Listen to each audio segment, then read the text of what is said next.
Hello, hello, hello. Testing 1, 2, 3. Do you read me? Is this thing on?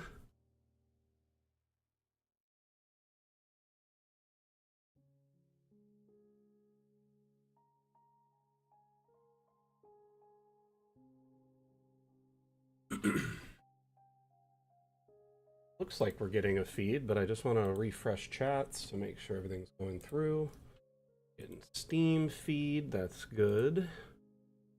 Getting TikTok. Hey, and I'm getting Twitch. We're getting everything right now. Thank you so much for confirming. Much appreciated. Sorry, I'm running like a minute or two late. I spilled my coffee right as I was like getting ready to press live. So I had to hurry and run out, grab a towel, and dry it up. Spilled like the top third of my coffee, so it's like a whole thing. I'm kind of depressed about it. You know how it is. Atlam, hello. And hello, Coco. Oh, got to take the cap off me cam. I leave it capped. Or, just in case I'm walking around my office in my pajamas or something.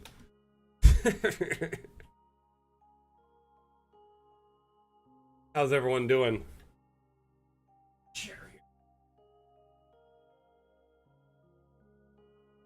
And welcome back to the damn stream. My name is Mac. I am the community manager for Dungeon Alchemist.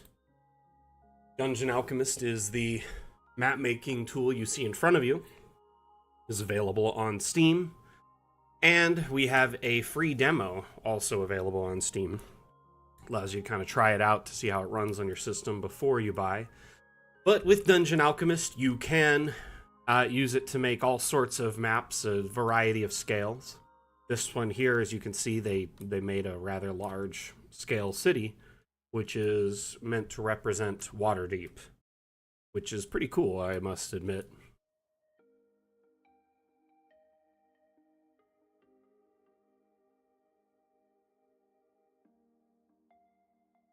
Yeah, I had like all this coffee up to here and then all of it spilled, and it was right above my stream PC, so I had to hurry and dry that up. How's everyone doing today? How you doing, Swedish Cook? Welcome back, my man.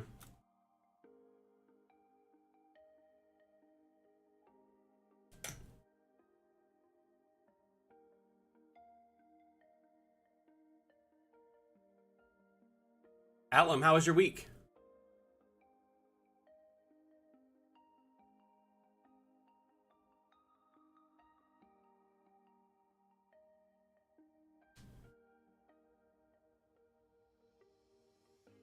So, the invisible lighting, Stratus. Okay, so Stratus DM on Twitch asks, and let me give some background here before I dive into this. Hey, Mac, can you cover lighting a bit today? Zach in the community has some invisible lighting. The challenge in a cave or other settings is that you cannot, or at least I can't, go back and find them if I want to move or change color. So I was wondering if you could cover doing unobtrusive lighting. And before we move on, Coco says, all good, how are you? Swedish Cook, same thing, doing good, how are you? I am great, thank you so much for asking. I had a wonderful week. I enjoyed my day off yesterday, and for the most part, just kind of been vibing.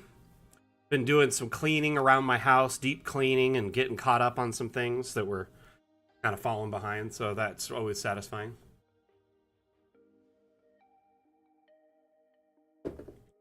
Weather is actually just starting to cool off over here finally. It's like actually normal weather. It's like 75 degrees today. Like finally fall. So Stratus, going into that, the invisible lights, they are very small little dots that are kind of basically as invisible as they can be. They're like the size of a quarter, so it makes them really hard to see. In my experience, what I'd rather do is hide the lighting inside of something natural in the cave or tunnel or mine or whatever you have. And there's lots of natural things you could hide it in to make it feel somewhat normal. say like mushrooms or crystals or webs or things like that. So what I would do, let me show you really quickly. I'm going to generate a cave map to kind of better illustrate this. I'm just going to set up a 40 by 40 cave. I'm going to change it from solid rock to a cave system so it actually generates a cave. Let's put a little river in it, why not? We'll do no weather and we'll do no light. So there is no lighting in this cave when we generate it. And I'm going to go, let's do a glowing mushroom cave. And then we'll create that.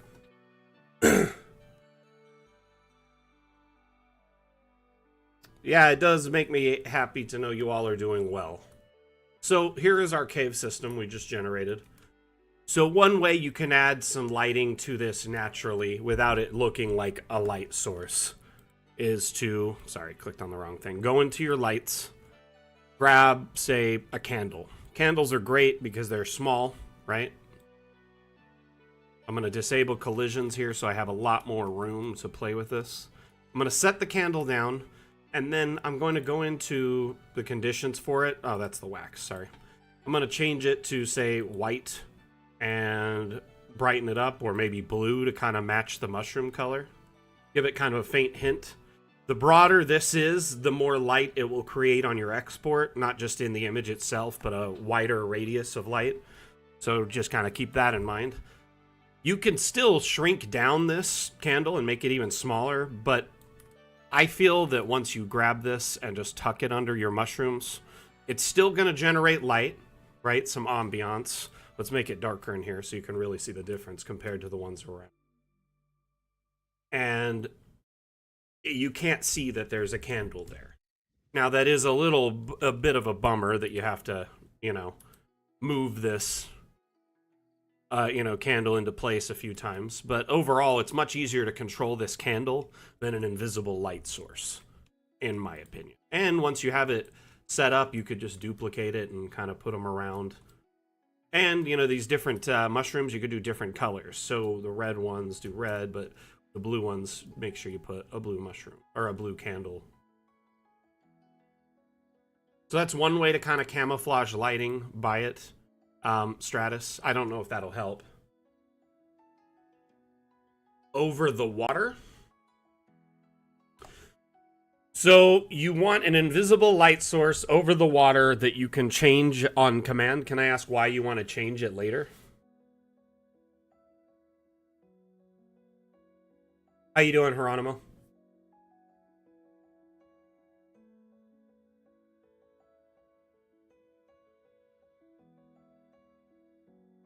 You make a mistake mostly? Okay. Well, one thing I can point out is if you don't know where the light is, but you know its general area, you can use another light source to change it using the copy object properties ability. And this works with anything that is a light.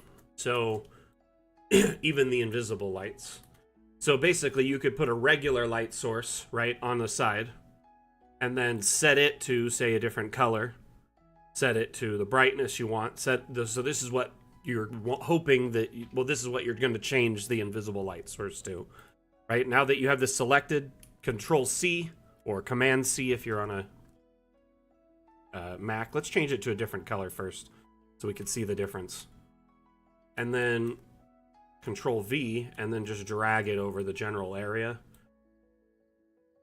Notice it changed that light here, right?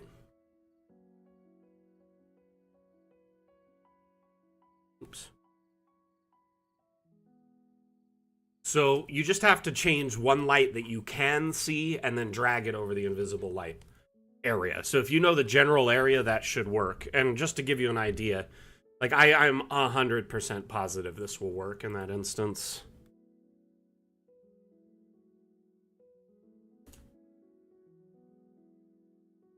Let's do invisible light. So this one here has all the colors and on and off. You could turn it off and on, but if you can't locate it after, right? Just, again, you could turn this one off or set the color or the brightness or anything. So let's change it to purple, turn it way bright, right? Control C. I know the other light's in this general area, but I can't find it. Control V. Did I just turn it off? Weird. Huh. I guess you can't copy the paste the properties. That's weird. Huh. 1 second. Let me try something else. It is weird that I turned it off. I might have deleted it. Let's find it really quick.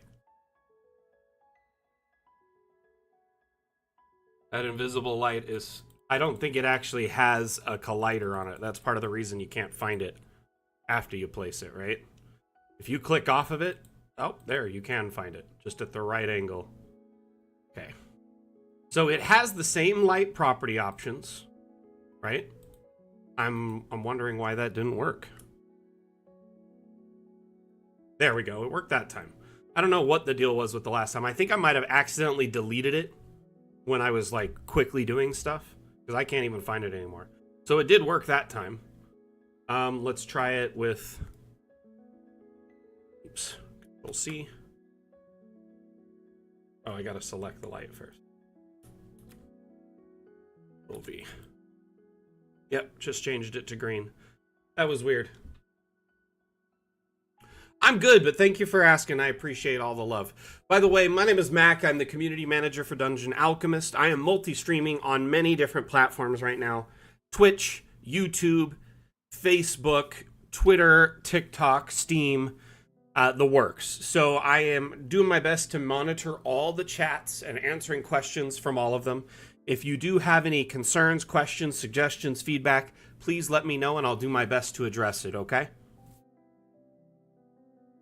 But yeah, I think the copy-paste object properties is the way to go if you've lost the original light. Because you could spend, 10 minutes looking for it. But with the light that you know where it is, you can use that as a basis. And, just set the template. Oh, I want red. Oh, I want this bright. Control C, Control V. Boom, done. Increase the brightness of the invisible light. That way it's just a way to change it without being able to find it. By the way, I could drag that across the entire map and get everything that is a light to change to that color. So you could quickly change the mood of every light on your map and save it that way. The copy object properties tool is kind of an underrated, underutilized tool. I mean, overall, probably not. I'd say no different than like a normal light. Keep in mind, like an invisible light from the workshop, right? This is 0.04 megabytes. It's like nothing. Very small. So even if you had like, 100 of them, still wouldn't be that bad. Does that make sense? Be like 5 megabytes.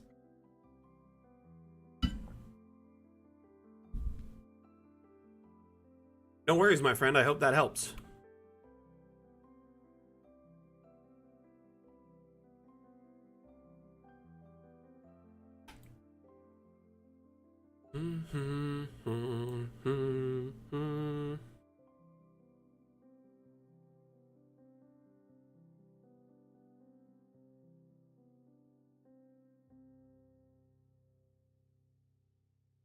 Trying to find a fun map to look at.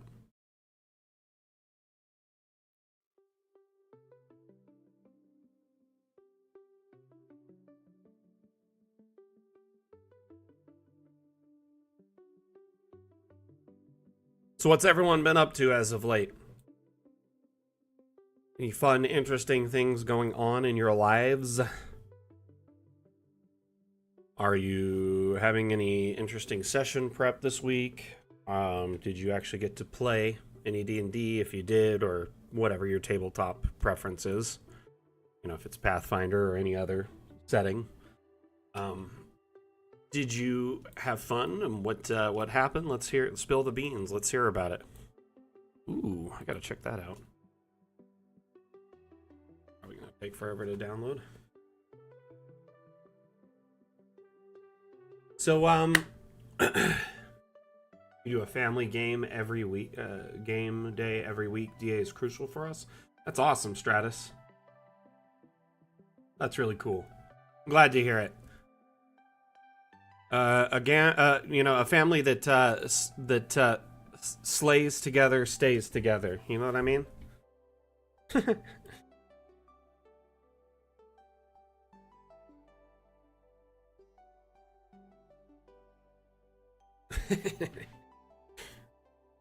I really enjoy D&D when we can. I just am a horrible DM. um, my son, I think he'll be an amazing DM someday.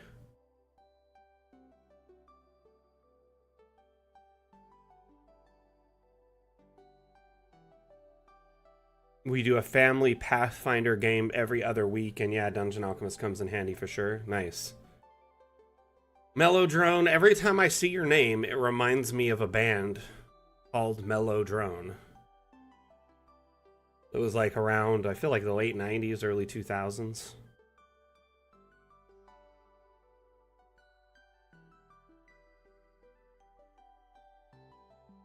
Pretty good band, actually.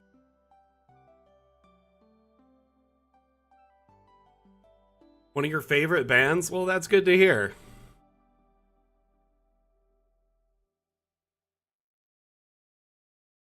Oh, that's really cool, Coco. I'm jealous. Very jealous. So I was young kid, and I used to buy like music magazines at the store.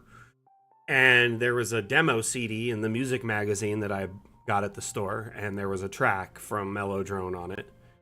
And it was a song they basically made like a rocking out version of like I like that hymn, like Fall on Your Knees or something, the church hymn. And anyway, I was like, man, this is pretty cool. And my mom was kind of religious, so that was my way of skirting like listening to kind of cooler music. And anyway, I anyway, I really enjoyed their music for sure. It takes me back to when I was really young. There's that song "Beautiful Day" from them. I really enjoyed that one as well. Always got me hyped when I was in my teens. Just turn that on when I was on my way to school. Be like, I'm gonna pump myself up.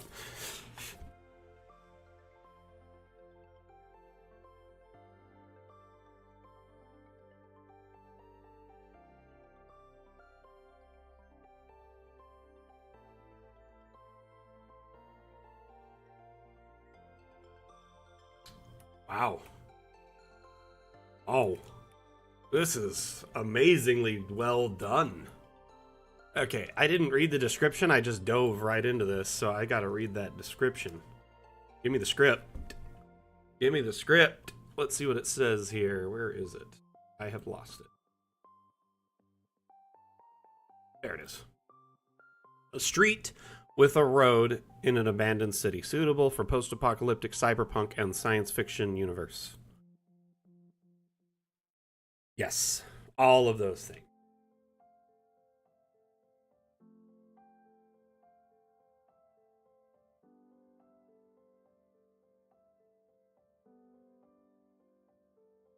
I think this map is really well done.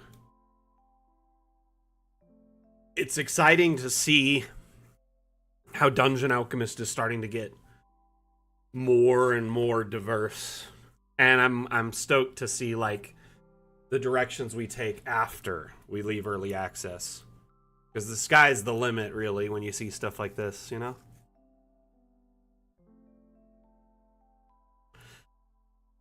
Yeah, I mean, it depends. Like, yeah, if you're playing with your family, with younger kids and stuff, probably better to avoid that setting. Starfinder probably would be less gritty, but could be more sci-fi-ish, but still has some cyberpunk elements.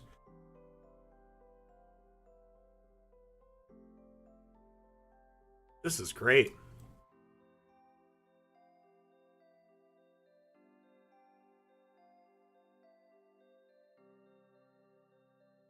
Fantastic build. The lamp's still on though. It's got me.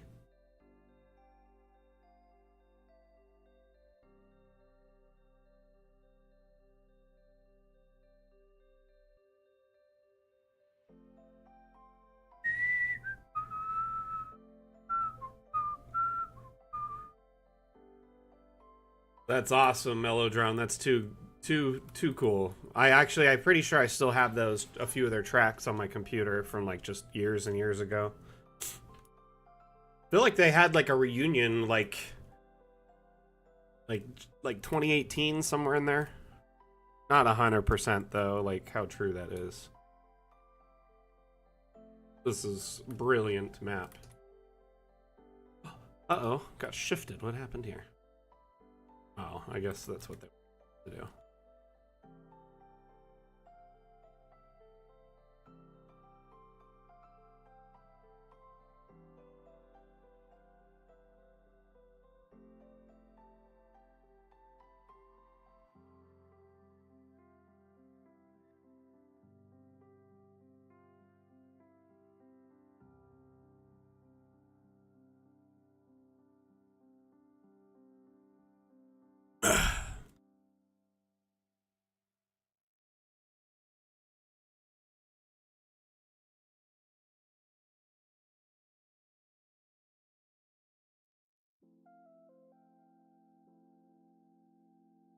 Failure. Huh.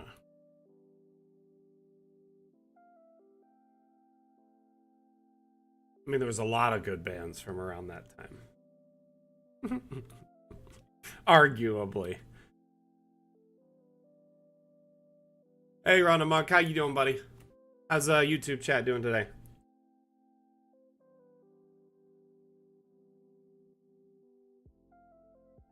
Hey, Rockin' Drummer, welcome to the stream. My name is Mac. I'm the community manager for Dungeon Alchemist, and I appreciate your question. So, Rockin' Drummer says, just found your stream. Haven't heard of Dungeon Alchemist before. How does someone interact? And are there rules that can be ported? So, Dungeon Alchemist is primarily a map maker and an immersion utility. What that means is you can make maps and then export them or print. For TV tabletop or projector tabletop is like a JPEG or a looped video, like an MP4 or a WebM video. You also can export for your VTT of choice, such as Foundry, Fantasy Grounds, Roll20, a variety of others. And our maps import to many VTTs relatively easy, and many with the ones I mentioned, at least, it includes like walls, windows, doors, lighting, etc. There are people who play in Dungeon Alchemist, and many in our community would love us to take on VTT aspects where you can play inside of it. And there's tools like tokens. You can place tokens, you can import tokens, you can walk around in first person, you can activate a grid. This map is probably a bad example for it, but let me see here. I can get any grid on this. Yeah, the grid isn't going to work because there's objects all over it covering it, but another map would be a little better. Let me start a new. So essentially, you can navigate the maps in first person or through the grid. Von Zarovic, that map was made using assets from the Steam Workshop, so it's entirely possible to make modern maps now. It just takes a little bit of elbow grease, and you got to source some of the assets. But all I did there to get those assets from that map was download that single map, because it prompted the download of everything in there. So I now have all of these to work with. If you haven't already, and this is, advisable to anyone in our community, Dungeon Alchemist Steam Workshop integration is amazing. There's both map integration and asset integration. And what that means is you can share maps or 3D models, and others can download them and use them in their maps. Pair that with the asset importer, where you can import, STL files, FBX files, GLTF files, so you can import tokens, animated models, etc. Fully painted models. Um, but yeah, I mean, there's amazing stuff in the workshop right now that is modern, apocalyptic, sci-fi, cyberpunk. People are really jumping into those aesthetics and making maps right now that are brilliant.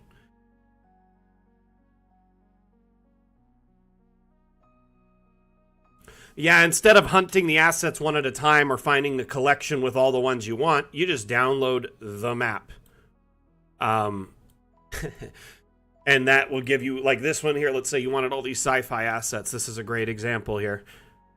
And Zentik has been just making some crazy good sci-fi maps. You open the map, and I can't remember. I probably already have all these downloaded, but if you don't, it'll prompt the download of all the assets, and then you can get it. It is a smart way to do it.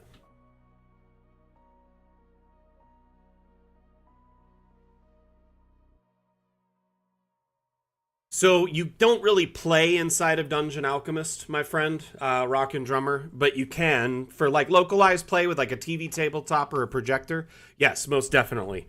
You could disable your user interface and add the grid. Hold on. Let me add the grid first. There is a hex grid option. You could go square if you prefer. You could change the color to different things so it contrasts better. There are plenty of people in our community who play right in Dungeon Alchemist, but it doesn't support any rules or dice rolls, mostly just environment and immersion and token movement at this time. After we leave early access and have delivered on all our Kickstarter promises to, our Kickstarter supporters, which is our 5 remaining stretch goals or major updates. The next one is titled Fun with Objects, for example. Each of those updates includes tons of new features. When we deliver on all those stretch goals, then we'll leave early access and start adding functionality above and beyond what we promised there. One thing the devs have said is VTT Lite features or something they'd like to look into. Things like Fog of War, possibly dice rolling, stuff like that.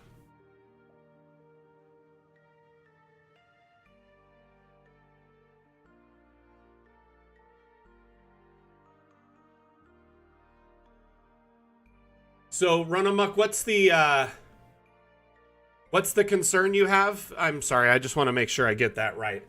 So, I know the trace layer was designed to use for layouts, but because it's set up so high, it kind of drowns out the visual of rooms, even with the transparency turned up. So you're saying you are having some trouble using the tracing layer even with the transparency. Is that what I'm understanding for that?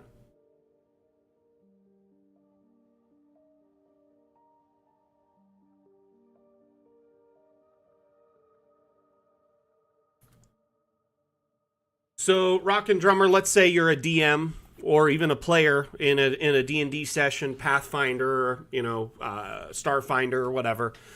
You can use Dungeon Alchemist to make maps, and then those maps can then be used to play. Whether it's through, like, say, Foundry, VTT, Roll20, or in person, or printed, or whatever. So you have lots of options. And at this point, we're just kind of showing off some of the cool maps that can be made with it. Some of the amazing things our community has shared and done. That's kind of the point of this stream, at least.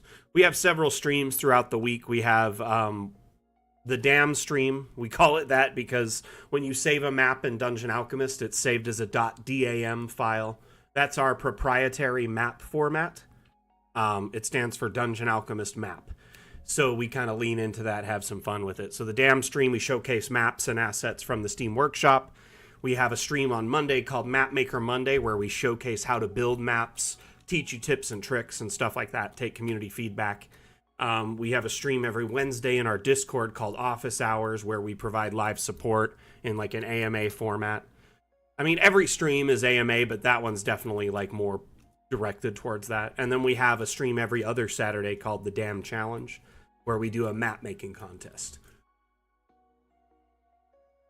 Yeah, no worries. Well, I mean, I do appreciate it.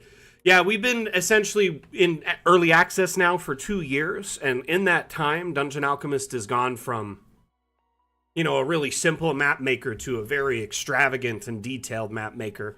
I mean, if you don't believe me, you could ask anyone in this chat that has seen it grow in that time. It is becoming phenomenally advanced in what it can accomplish and build, but also every update adds tons of new features. Our next update, for example, is adding multi-level room generation, so our procedural AI will generate the rooms at multiple levels for you, saving you tons of time. Hey, Callie Syke, how you doing?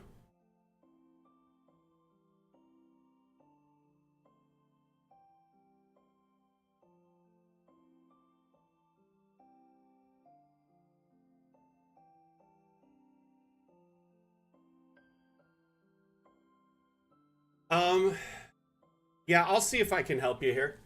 Hey, Raven, how you been? Missed you. What you been up to?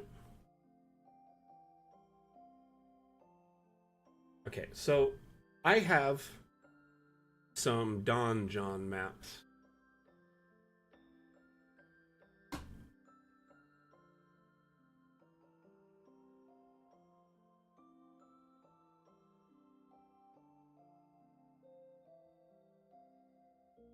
Oh my goodness. Okay. Oh.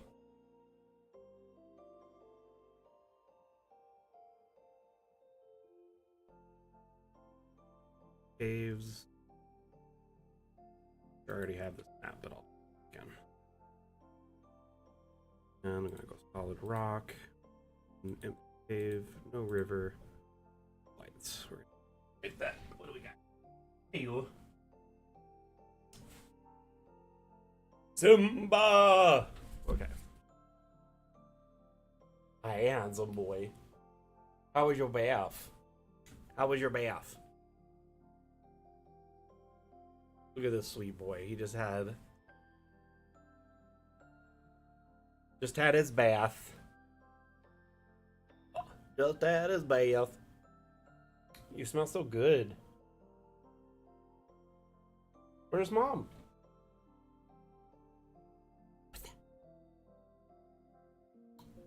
Aroo!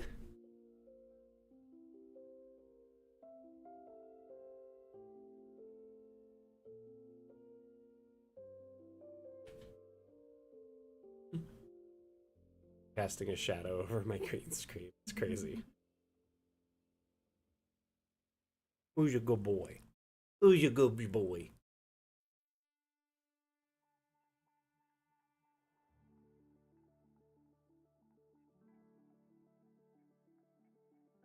You want some? Okay. Love you.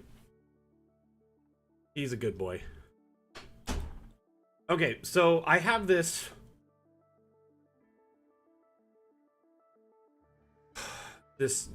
map I generated. You know, I'm not sure. We adopted him from like a shelter.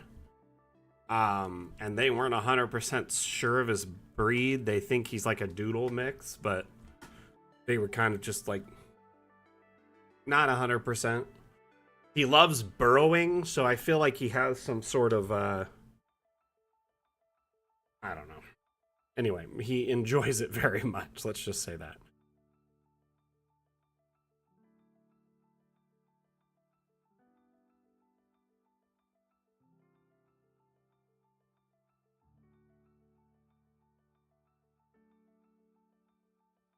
So this map here is a perfect mix.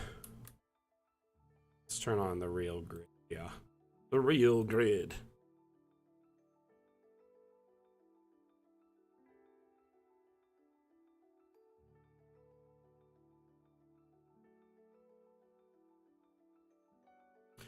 So this Donjon map actually basically is Donjon's squares are they're big. they're much larger than a 5x5. They're like a 10x10. So you actually have to do double scale. So the map says 29 by 37, but if you do double scale in DA, so I did 58 by 74, then it matches up perfectly here. Now you're saying when you look at this, you're having a trouble seeing below that to actually do anything. If I'm grasping that correctly. And that's, you know, even after you got the transparency down about as low as you can tolerate.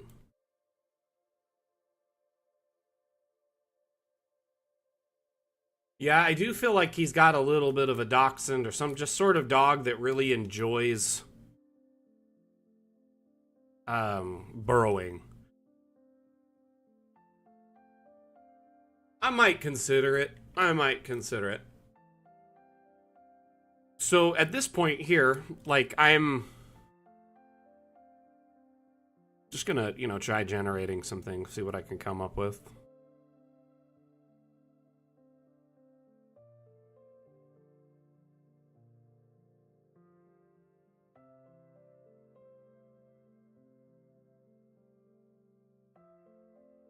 Probably turn the grid down so I can actually see what I'm working with.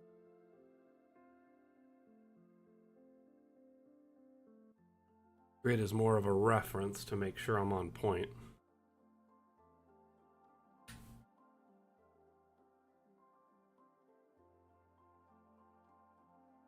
If anything, I'm having trouble seeing the trace layer more than that. I'm like, I can't even see it anymore.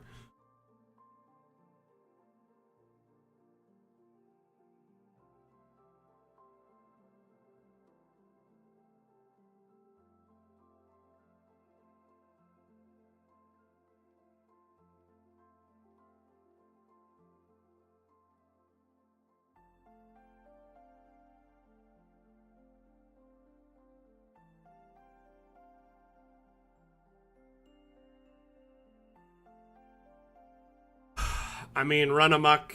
The tracing tools are kind of primitive and limited to a degree. There's only really those options. If you're having trouble seeing, I mean, you could just slide it until it's just transparent enough. It does take a little bit of getting used to, and I advise having the grid on while you do it. That way you can kind of at least cross-reference 2 points of images so you can see, you know, how well they're aligning.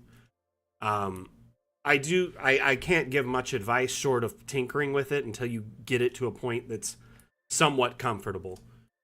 Um, um, like right now, like I could see what I'm working with. The white area is the area I'm trying to draw in, right?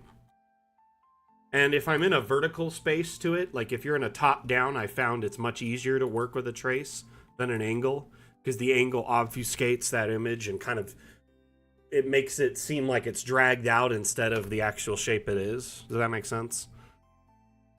So what I'll tend to do is go into top down when I'm at least shaping the structure. So it's much easier to trace. So this is just some advice from someone who's traced a bit. The key is making sure your trace lines up really well. Whereas if I was at an angle, this same thing is much harder to see and work across. You know, it's kind of hard to tell. Is that lined up right? Does that make sense? So definitely get in that top-down perspective. And try working with that first.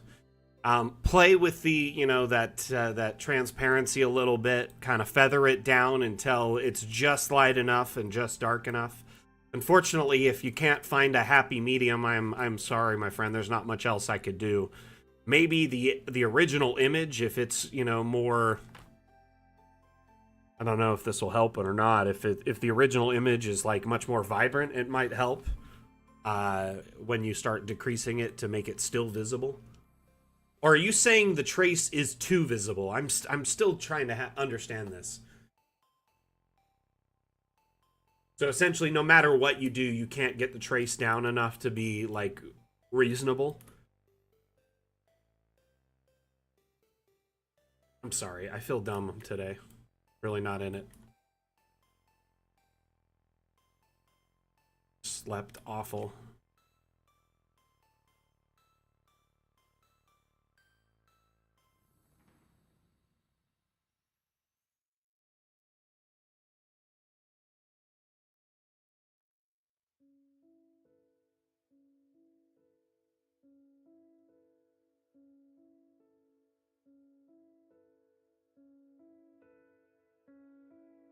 I wish there was a better solution for you, my friend. Fortunately, I don't have one.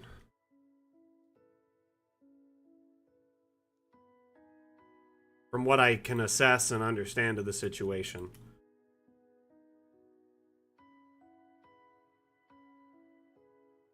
Hey, how you doing? Is that Nokia? No, NO4KA. Hello. Sorry, I didn't mean to butcher your name there. Welcome.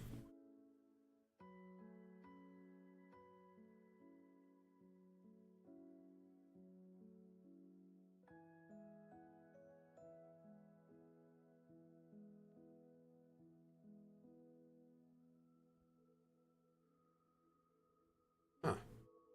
Is Twitch working right now?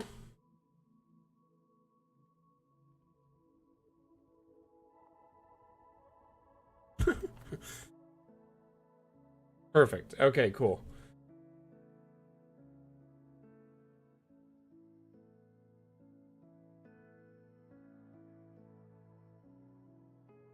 Okay. The reason I was asking is chat seemed frozen on my end. You are a quiet bunch. Are we all just kind of getting our coffee on today?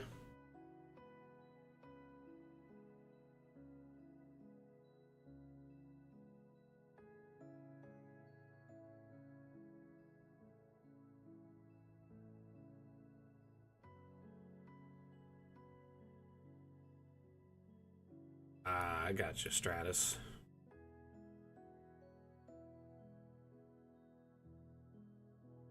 Grids and top down is the best advice I can give you. Really, it is kind of one of those things that it's kind of like an acquired taste. You get used to it the more you use it. It becomes an easier tool to understand and like get the most out of. Just like any aspect of DA, the more you utilize it and play with it and whatnot, it'll get better. That being said, I do hope we add some improvements to it, like the ability to adjust the like imported image on any on any side instead of just like a scaled image. That way you could stretch it to fit more appropriately if it isn't necessarily the same square dimensions or sizes, like from a map you may have found online or from a book. Makes it a little bit easier to trace if you can, at least stretch the image, on like say the horizontal axis only and in the vertical axis independently instead of simultaneously, like scaled proportions.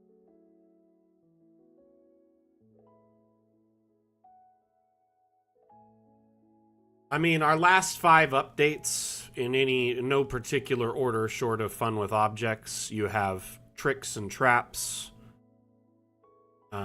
which I'm hoping will, obviously add like a lot of cool animated objects and maybe ways to export that as like a tile.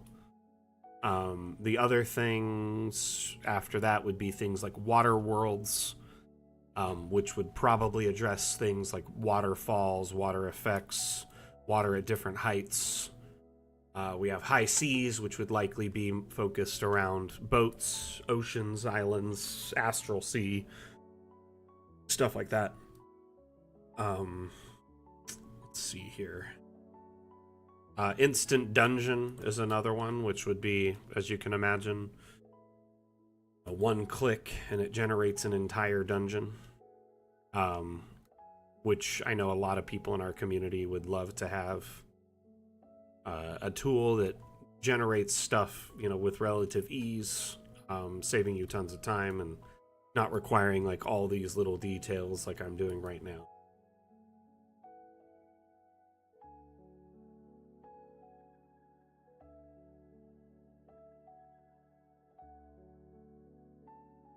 I don't know if we'll ever get it with objects. Like, I mean, fingers crossed. But if the reason we wouldn't is because the devs like have a lot of artistic integrity, and by that I mean they won't release assets unless they meet a very high standard, and they won't release updates unless they go through rigorous testing and meet their standards.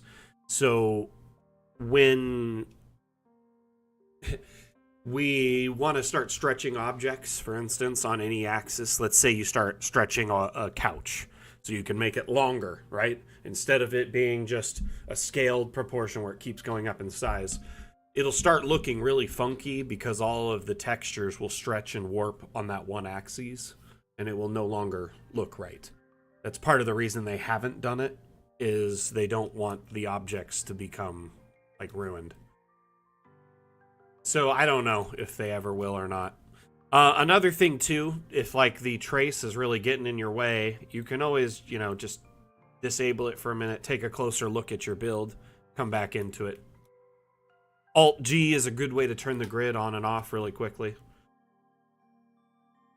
But yeah, as you can see, we're already really, doing really well mimicking this trace and getting just a few things off, checked off right off the bat, some of the hallways and stuff.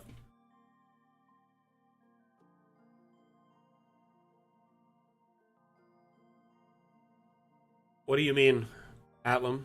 Is there someone talking about it? Or... Oh, sorry, my bad. When did we add that? Sorry. Oh my goodness, my chat was frozen over there. I see it now. Yep. We've added the tracing feature, oh, shoot, over a year ago. Well over a year ago. It's been around a while. It's a really neat feature. It just is, it's its first iteration of it, and it needs some refinement. But the tracing tab here, well, it's the object overlay tab. It allows you to put like a compass on your map, or labels, so you could label the individual rooms as like numbers, or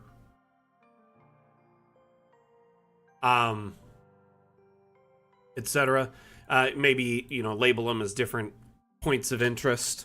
You could put a frame around your map, which I enjoy, but I think we need more frames, more elements. The abstract is great because you could put anything on your map. You could put a watermark. You could put information leading to a Patreon. You could put, like elements about your players and other stuff like that.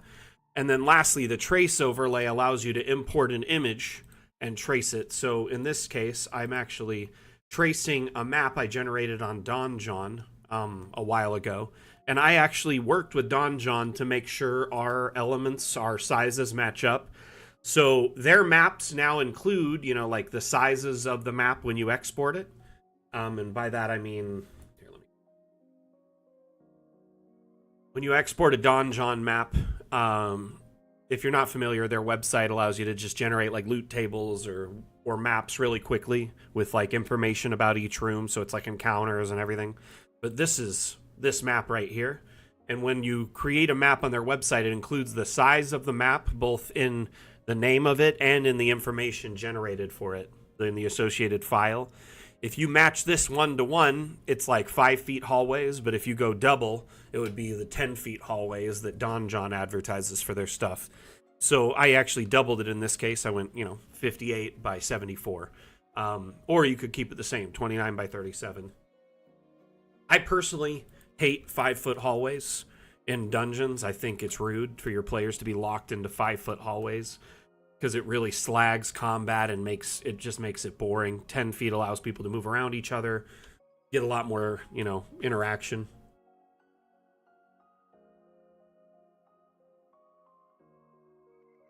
Nephirin, how you doing? Welcome, welcome. So let's put like a dissection room here.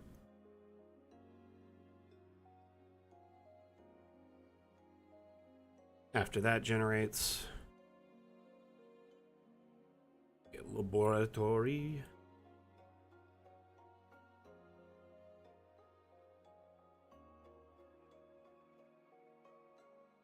And kind of forgot to add some hallways in a couple of spots, so we're gonna pop a couple of those bad boys in here.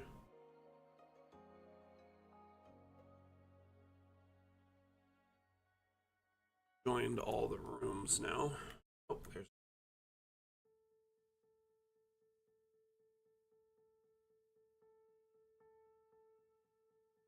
What I'm gonna do is in one of these, I'll probably do like a pit.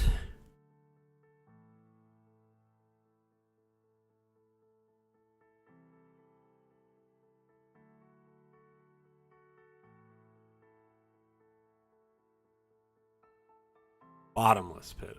I want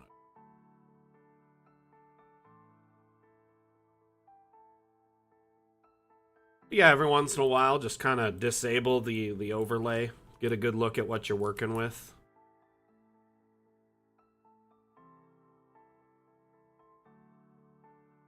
I also, like, for instance, in caves, after I've cut a room, I will go through and pull the walls back in because I don't like the slanted walls. I like seamed walls.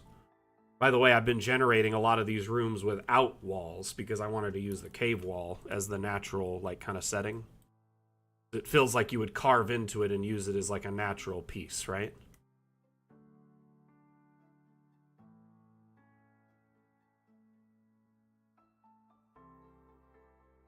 Hey, Primal, how you doing? Welcome.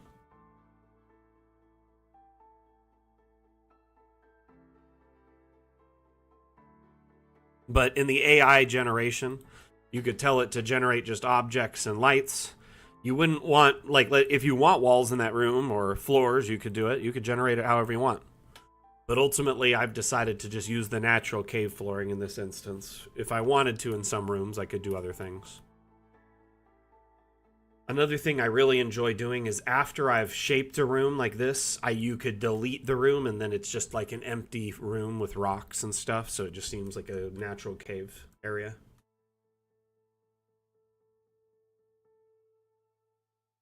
Tracing layer seems to adjust its own size, though that could be from the amount of objects. Did you happen to accidentally expand the map by drawing off of it? Like with a room?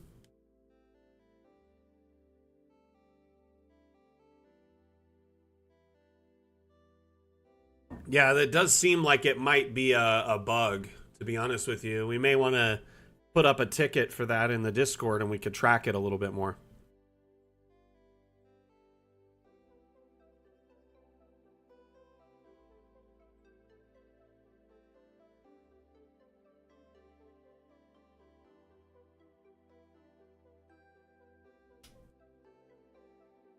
So, oh my gosh. So all my shoes, like, I'm the kind of person who, when I get clothing, I'll wear it till it's like threadbare and falling apart. My wife hates this because she's like, all your clothes, you need new clothes, your pants, your everything's falling apart. So I'll like have shoes, I'll get shoes and I'll wear them and then they'll like get a tear or a rip or a break, you know, and I'll just keep wearing them or I'll sew them up or I'll tape them or something. She just hates it. And I'm like, I grew up in a family with 8 kids and everything I had was either a hand-me-down or like was never new. And so I had to get the longest use out of everything I had. And yeah, I just try not to, you know, buy new stuff all the time. So she's like, you need new shoes. And I'm like, fine, I'm going to look for shoes that'll last me forever. And I went and found like a nice pair of like boots because I'm like sick of tennis shoes and like, you know, other shoes nowadays. They seem to be just less quality than they used to be. Instead of rubber soles, they're like foam and the fabric's not well. Anyway.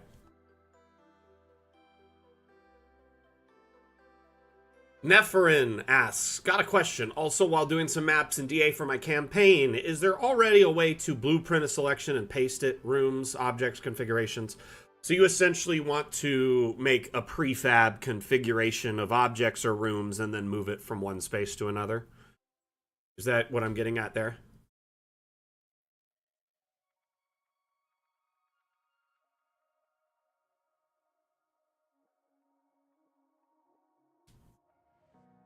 Okay, so Nepherin, at this time, you cannot. But there is some work being done on that to that end.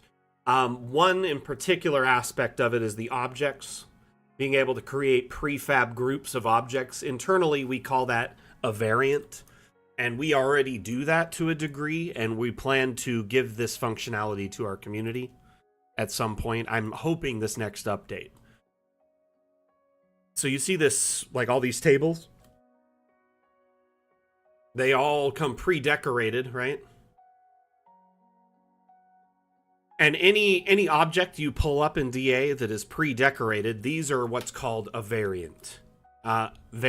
Sorry, clearing that up. If you press tab before you place the object, before you finalize its location, it will shift between a bunch of pre-configured variations of this object, a prefab, if you will, or a blueprint.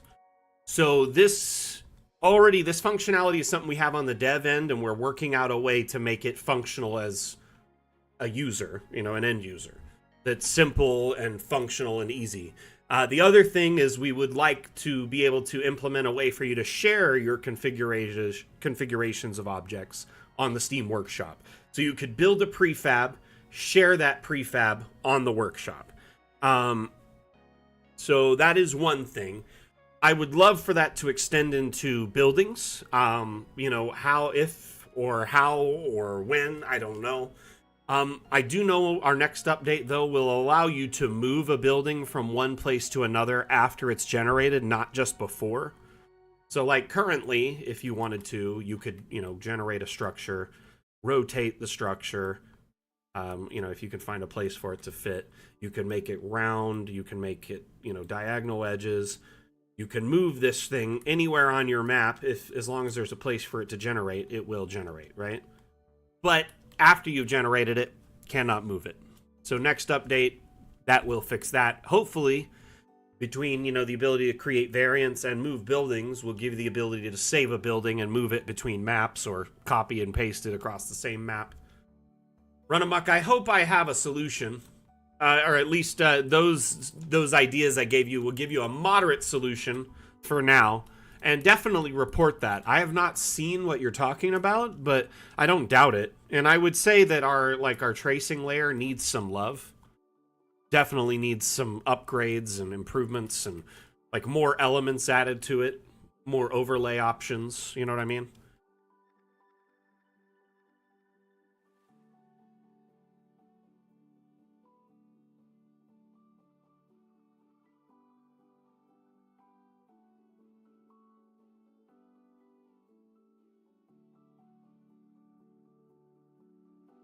Email, you're funny.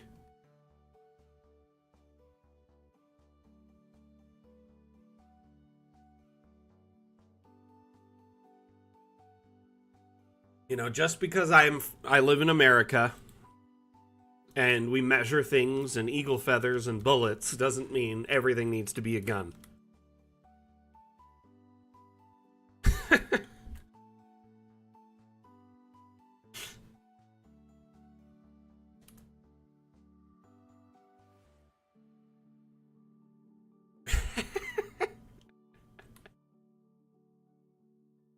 I mean, I'm really from America.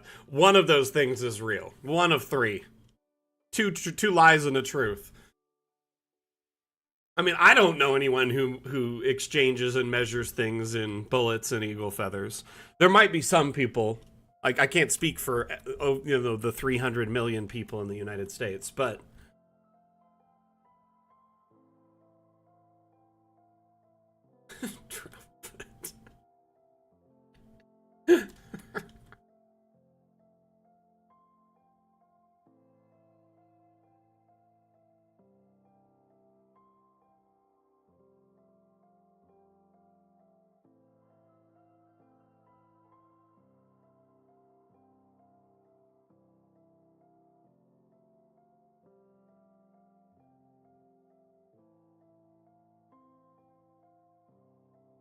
alrighty. Y'all are nerds. Can I just say that? But I enjoy it. The best kind of nerds. Appreciate all the positive energy and nerdy comments. All I gotta say is life in America is something else. You know what I mean? This map is massive. Do you think I can get this to open? 257 by 230. We're gonna crash DA on stream.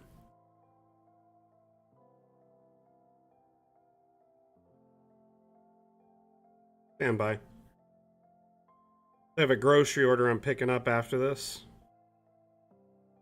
And they just informed me that some of the items are unavailable, so I'm gonna see what's going on here.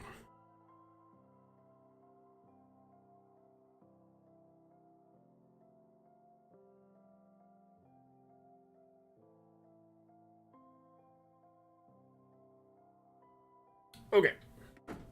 Done.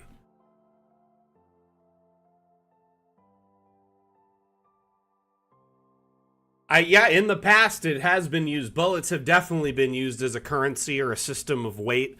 Like a lot of different weight systems were based on like, what was being traded and used in that time. So like a salary, the word salary is derivative from Roman times when the soldiers would be paid in salt, because salt at the time was so rare and valuable as a spice and a commodity that getting paid in a chunk of it was like as valuable as gold.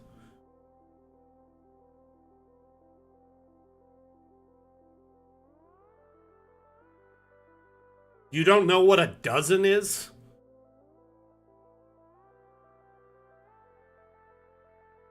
So they don't sell eggs by the dozen in the UK? That is weird. Because that's just a baking thing, I thought. Not necessarily like a United States system of measurement.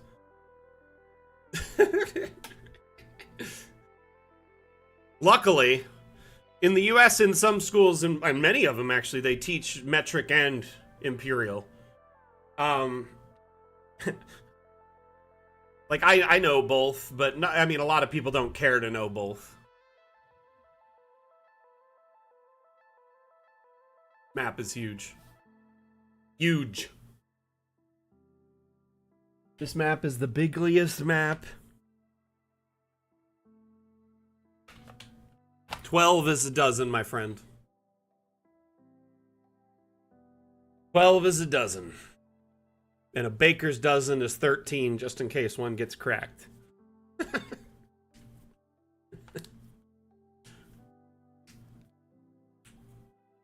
I don't know if this map's gonna load. We might crash DA on stream today. This is a big map. Nope. Okay, we're gonna hit wait. Oh, I think it just loaded. It's loading. Give it a second. It's big. So, I mean, you can buy eggs by like a half dozen, so 6. You can buy a 12, which is a dozen. You can buy 18. You can buy 30, which is a weird arrangement. Right? Some Mandela effect over there. Honestly, I just thought a dozen was like a common term. I didn't realize that was like an actual like imperial measurement. It's Berenstain, not Berenstain. So the reason that exists, by the way, in that particular instance, Troutfoot, actually, is because there's a lot of knockoff books and they spelled them differently. Oh, nice email. Thank you for sharing. Sharing is caring. Oh my gosh, it loaded. It loaded! What? Okay, this is a full-scale Faerun. Let's check it out. Whoa! Whoa! Okay, so this has got to be what? Waterdeep up here, right? Maybe here? One of these two. No, Waterdeep has a river. It's got to be this one right here. Huge! This thing is massive. It's 250 by something. Talk about dedication.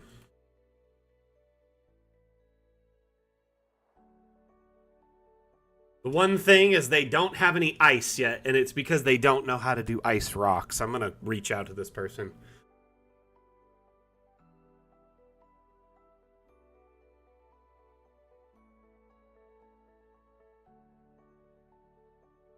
I'll show everyone while we're here, by the way. So this map, 257 by 230. This is easily the largest map I've gotten to load in DA. I've tried to load some big ones that Asmodeus has sent me, one of our moderators. He has a virtual machine that he uses for his work at Pixar, and it is insanely powerful. It's like 1,000 CPUs strung together, and he was able to make like 1,000 by 1,000 map. He tried sending that to me. My computer cried. Tried to load it for an hour and cried and shut off. I was like, no! That's what it did to me. Anyway, Great way to see an entire map is if you zoom out, or not zoom out. If you get into the overlay mode, you can see the entire map. Allegedly. Yeah, I mean, our community is full of people who just love tabletop gaming, and I'm sure Pixar is full of nerds that love tabletop gaming, right? But he shares lots of 3D models on the workshop. You might recognize the name Dallas RT on the workshop. Or, you know, if you browse any of the Steam stuff. So, he's also known as Asmodeus on our streams or in Discord. Yeah, Asmodeus, my man.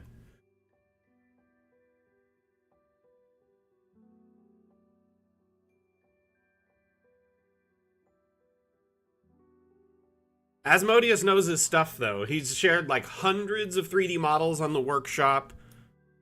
Helped a lot of people in our community get started with 3D assets. Yes, you're right on the money there. I'm sure there's like a high probability that someone at Pixar plays D&D. But Asmodeus, do you remember when you sent me that massive map and I couldn't get it to load? I like tried for like 2 hours. This wouldn't work. Okay. So, what I'm going to show you all. Yeah, he does. So, in this map, you notice if you notice there's several different aspects kind of strung together to give you kind of a feeling that it's multiple biomes, right? As a massive overworld map. Typically, up here in the northern aspects of Faerun, though, is when it starts turning into snowy regions.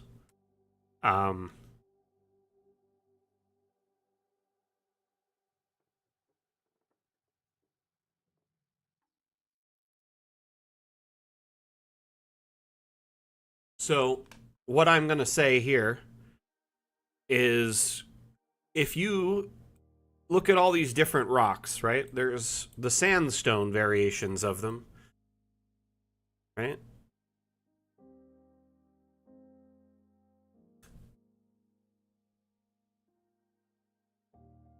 These sandstone pillars, all the majority of the sandstone rocks, not all of them, but a good chunk of them, they have this option to change their color.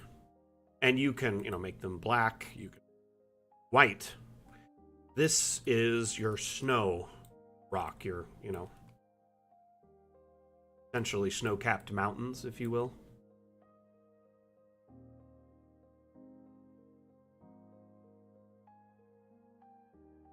Mix a few of these in with your map.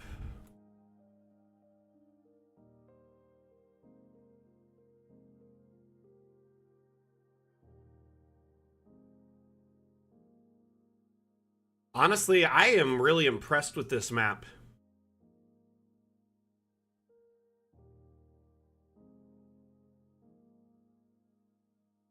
So I don't know why we don't have any ice rocks yet or snow rocks, but it's the only stone that you can change the color on is the sandstones. You can't even do it on these other ones. So any of the other types of rocks you cannot, but the sandstones you can. So use that to your advantage. Make yourself some snow-capped mountains. Let's check this out now that we've added this. See, it definitely seems more like a wintry region up in this area now that I've done that, right?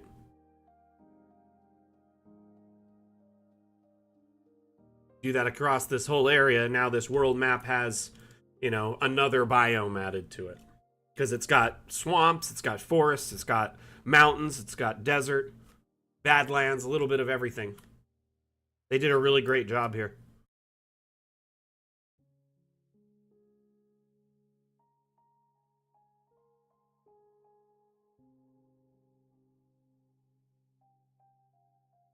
Yeah.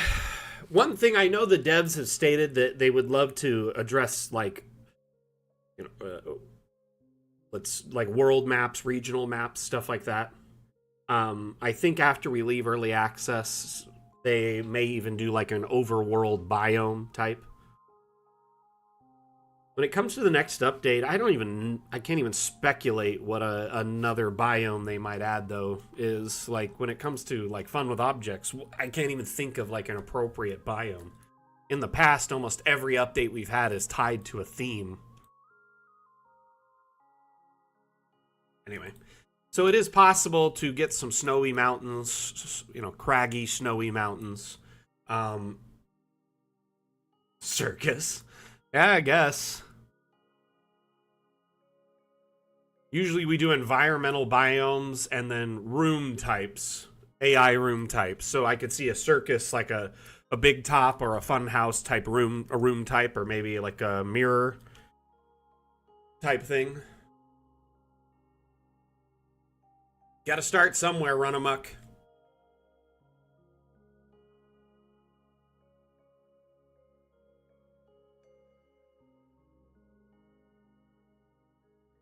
I think one thing is as adults in the modern era, we're like so used to like instant gratification for everything, like, and everything's designed to be kind of easier to digest and download and learn.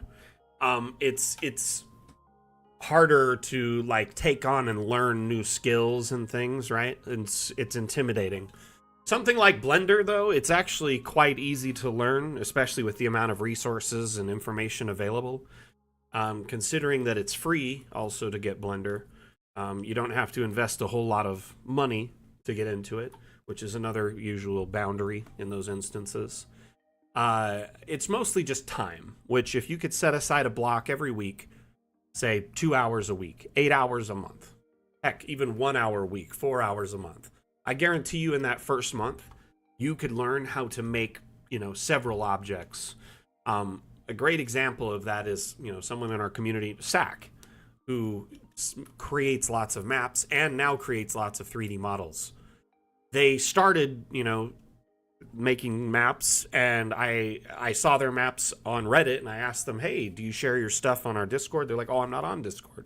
They came over, started sharing their stuff there, and after a while, they became one of the like most prolific sharers of maps in our community.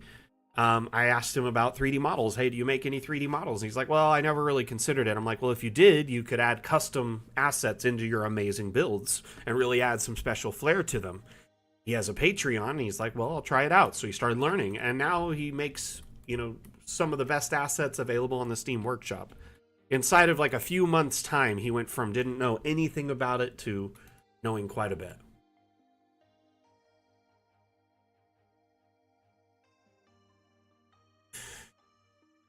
I mean, we already kind of did lava and kind of earth biomes to a degree.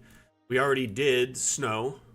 Yep. I mean, realistically, yeah, I'm not sure what we would put in this next update as like an environmental biome. I need to talk to the devs about it. It's really kind of one of those things. It's like, what would you put in Fun with Objects as an environment? Candyland could work.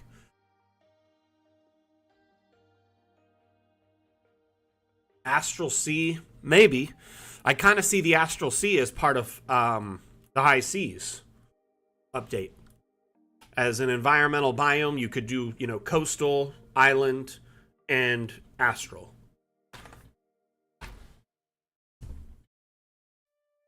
Does that make sense?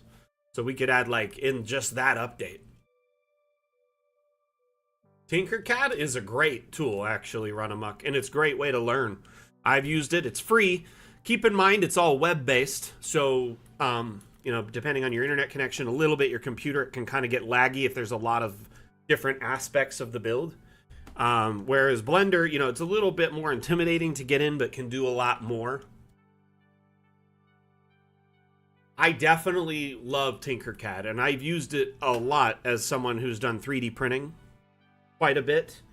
Tinkercad has been like one of my favorite tools for 3D printing. Find some nearby that I 3D printed.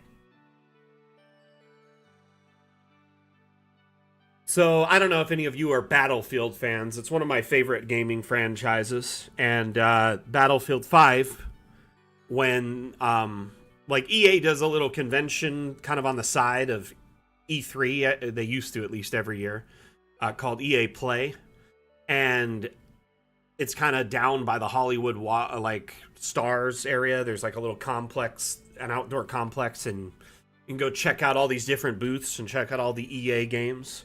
And I, wanted to check out Battlefield 5 when they launched it and had a demo for it, at least there, kind of announced it and showed it off.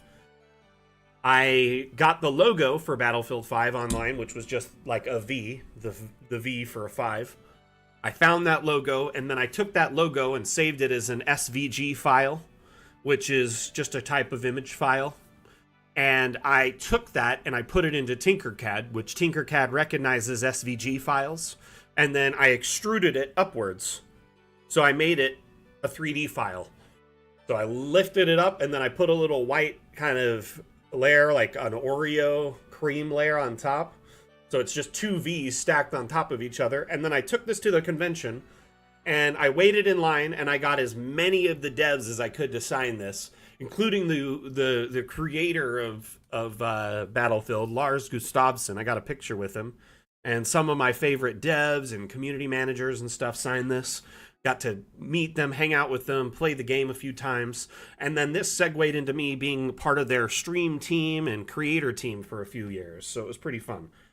But 3D printing is, an enjoyable hobby, and using Tinkercad was one way I got into creating custom objects that I couldn't normally do. Like, unless I, had a little bit of 3D skill, which, that's where I got it started. Tinkercad's just super easy. It's kind of designed to be kind of click and play. Yeah, I mean, you can use Tinkercad for all sorts of stuff. They have the ability now in Tinkercad to do, like, you could set up little circuit boards for, like, Raspberry Pis and Arduinos. Like, they have all sorts of stuff. But that's where what I primarily use it for was 3D printing. This thing is amazing. Okay, too big of a map, though. Let's get into something else. That map is massive. Easily the biggest map I've ever seen.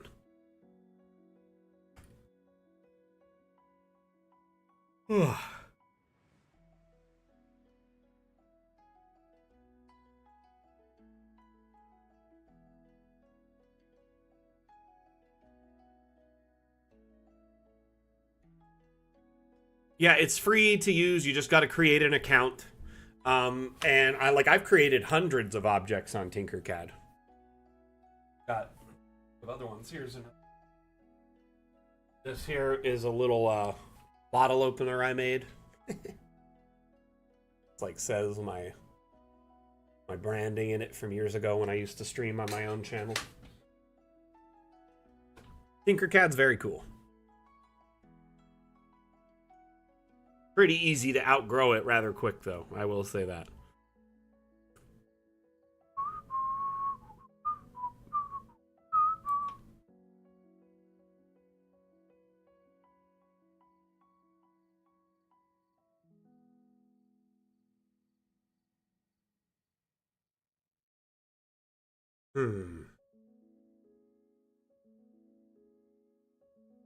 Tinkercad. CAD. CAD.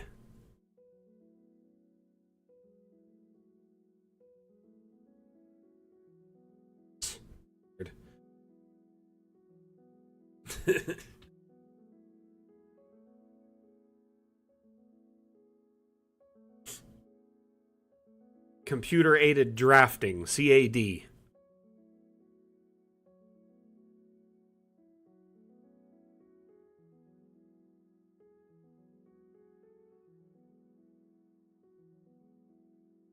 Oh. Trying to think of some other 3D prints I have nearby. There's a few in my son's room.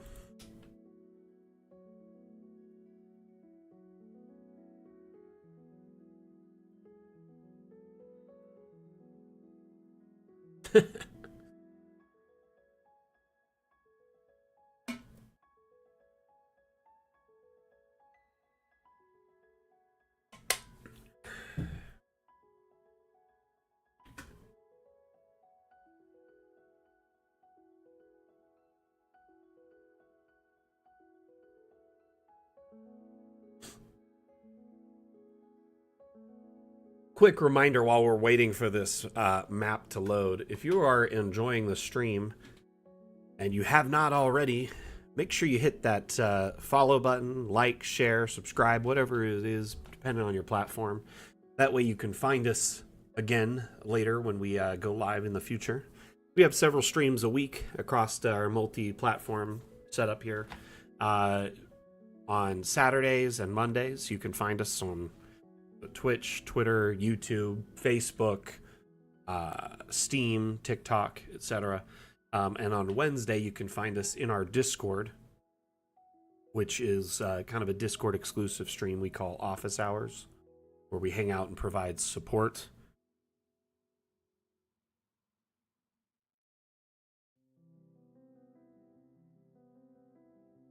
Yeah, Tinkercad's impressive. Find like a model I did recently. I have a bunch, but I just kind of like set them to the side and forget.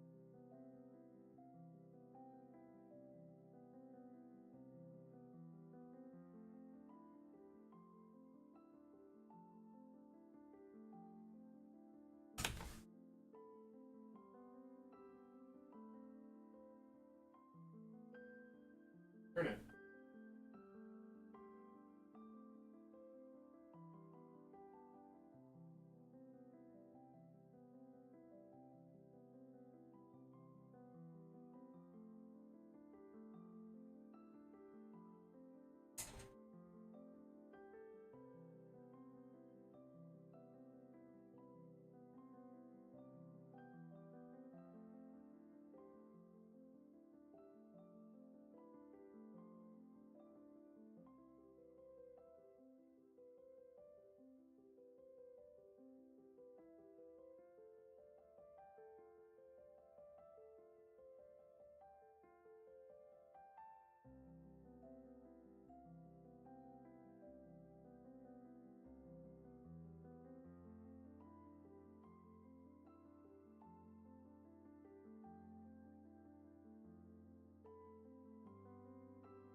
So I have this really cool prop I made from scratch, and I cannot find it. I don't know where it went. I probably put it away somewhere, but it looks like a neat like hard drive. And I modeled it off of an image that was a promotional image for a video game. And anyway, it looks really cool. Unfortunately, all I can do is explain that it looks cool because I can't find it. Sorry. Trust me, it's cool, everyone. This is... wow. Wow. That's a big boy castle. Quite a complex there. Dang. Even as an abandoned structure, it's quite massive, impressive, to say the least.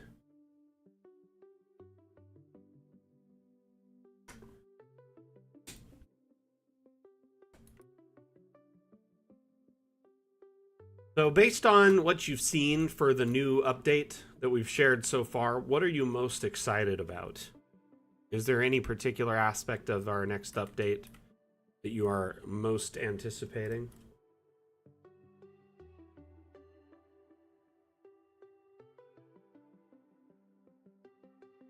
Sure, I don't speak for everyone, but I feel like there's a large chunk of our community who is very, very excited for multi-level and what it'll bring to Dungeon Alchemist as a whole.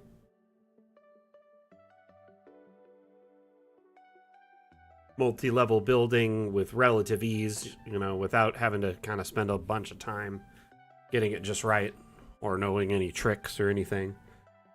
On top of that, roofing, which I feel like is something people have wanted for a while.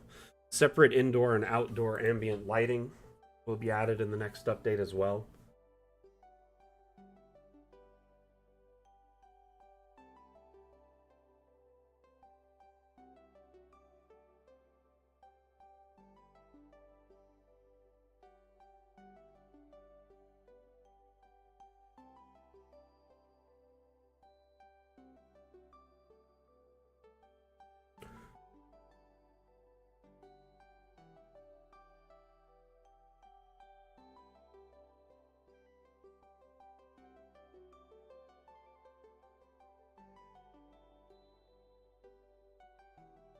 So, as far as like rotating on any axes, I don't know if that will happen in the next update or not. It's kind of up in the air right now. The devs haven't confirmed if they'll be able to get it to work or not. Just letting you know, I wouldn't be expecting it. Hey Ava, how are you? Welcome back.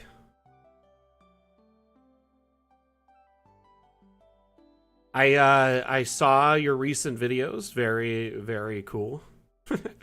Your the music on your last one got me quoting Pirates of the Caribbean all day.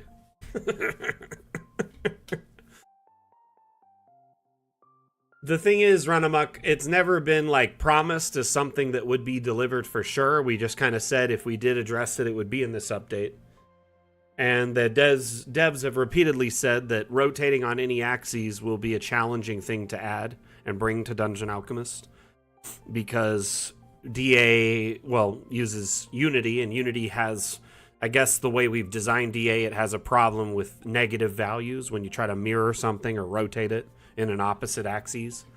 So hopefully they'll come up with a novel solution, but until then, right now we're just kind of showing off teaser video from beta like testing, alpha testing from our next update.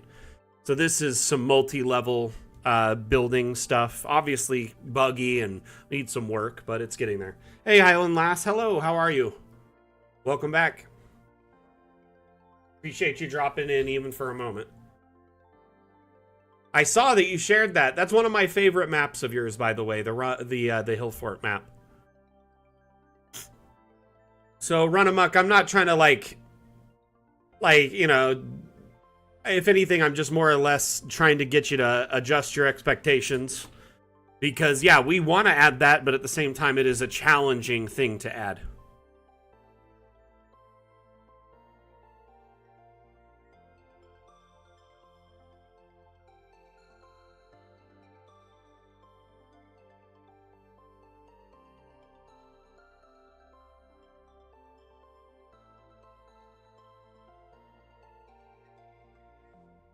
See you later, Highland Lass.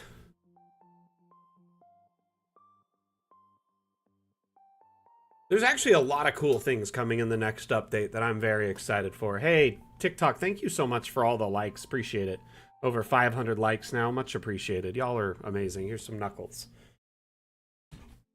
Oh, man, I almost knocked over my water. This image is just stunning, though. It gives you a lot to consider. First off, if you look, you obviously have multiple levels, right? Here we have a terraced kind of roofing area, and then a separate roofing area, balconies, and another top roofing. Big, tall windows spread across multiple floors. You know, adornments on said walls, gargoyles, buttresses, etc. There's a lot of different things going on in this image if you take a close look at it.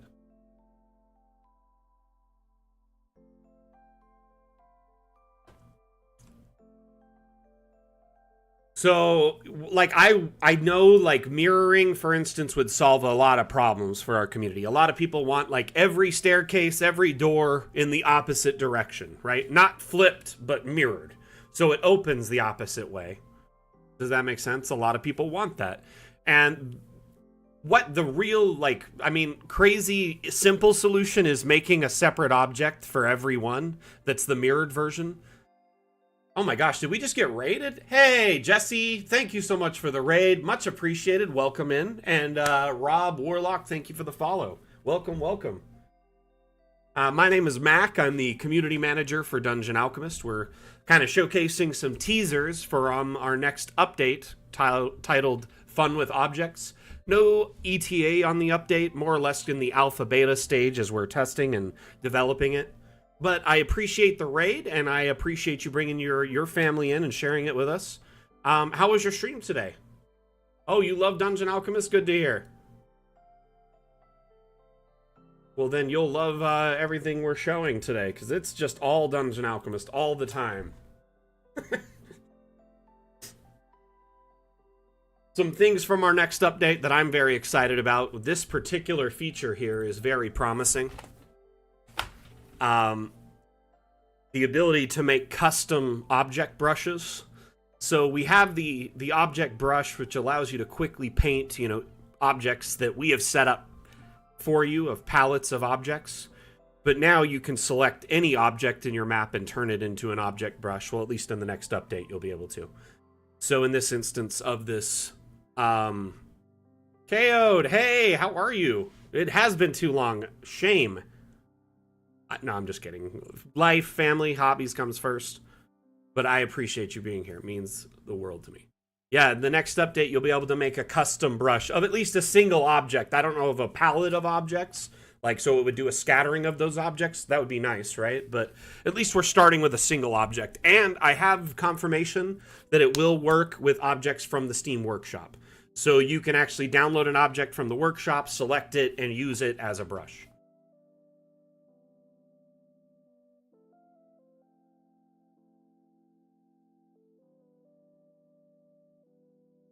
Oh, awesome, awesome. Very cool, very cool. Here, Jesse, let me make sure if I'm not already. I am already following you, so that means I probably dropped by your stream before, I'm assuming. I honestly, I drop by and support so many streams. Anybody I see using Dungeon Alchemist, whether it's on the Dungeon Alchemist, like section, like, because there's a category for Dungeon Alchemist, or D&D, Pathfinder, etc. art. Appreciate the support and the raid. Thank you so much for the love, actually. It means a lot to me. Yeah, refresh my memory here, Jesse. What do you normally play? What system are you guys and gals playing? Oh, nice. How are you enjoying the new rules so far? So this teaser here, this is great. Let's check out one more of them really quickly. This is another tool that'll likely make it in the next update, called the Modular Object tool. So it'll be another tab added to the object section. So here's the object brush. It'll be this section. And essentially, it'll allow for rapid, linking of objects that do snap together normally. So in this instance, you see rails. This should also work with like pipes. I'm hoping they'll do it with like wall blocks and things like that. So like the thick, 5x5 wall blocks, so you could quickly snap together a city wall or a fortress in a few clicks. I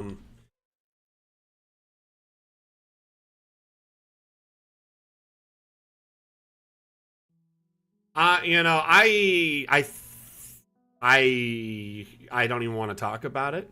No, I'm just kidding. Honestly, I think Wim saw it. Who knows if he'll make a hammer version of this. By the way, these rails are already in DA. They're available for anyone who wants to make maps out of them. They just don't, have this quick modular snapping. You have to drag them to each other and snap them. If you go to objects, excuse me. I believe, yeah, under utility and engineering. Maybe not engineering. Nope. Hold on. Where is it? Structural? Yep, there it is. Structural rails. It used to be under engineering. So you could find that there. We also have pipes, several different types of pipes.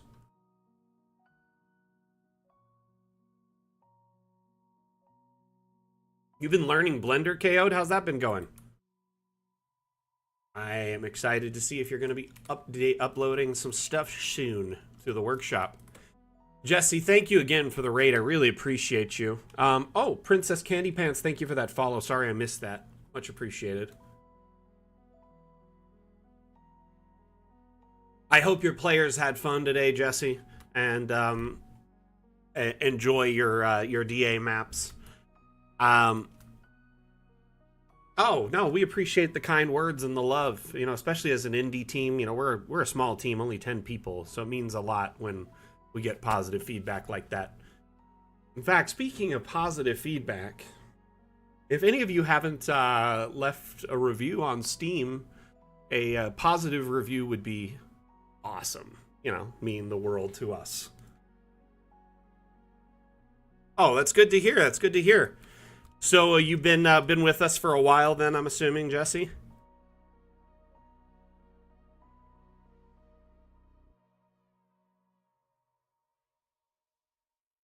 Oh my goodness, 93 hours? That's quite a bit. I don't even want to tell you how many hours I have.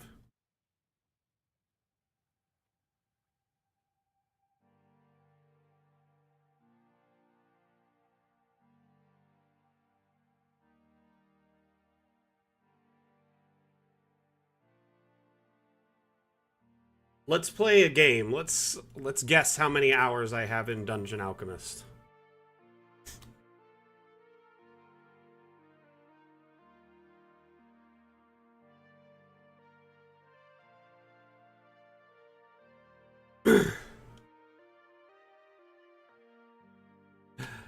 I don't know, KO.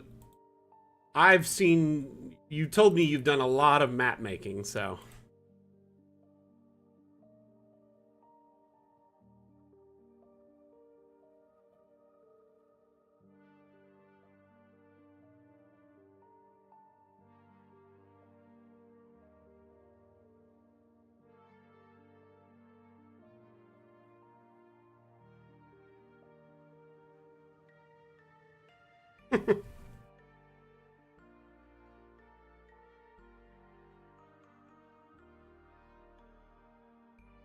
something I would like to see is a customizable abstract object to where you can change its shape, like if I need a round object. What do you mean by that? Can you expand upon that a little bit?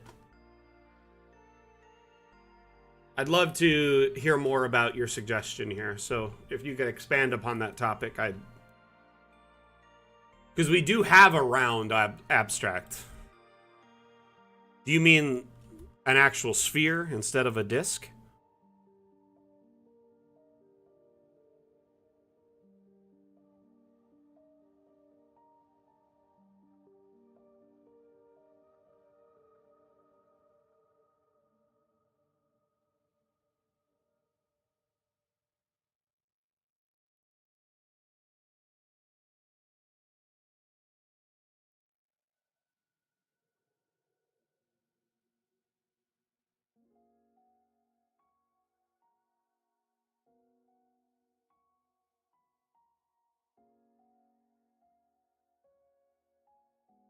Hey, Swifty, how you doing? Welcome back.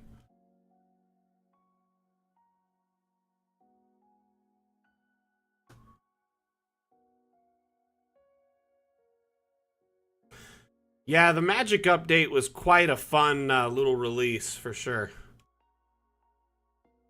Any last guesses on how many hours I have in Dungeon Alchemist before I reveal it to everyone?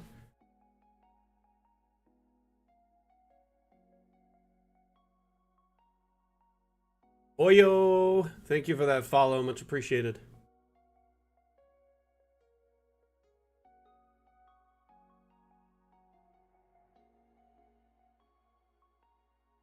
$2,600 hours.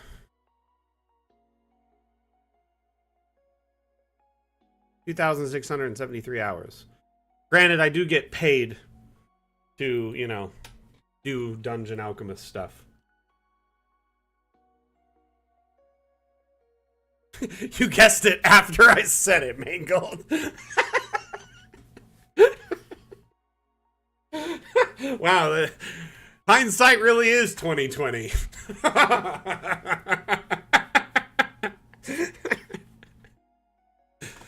You're brilliant. This guy.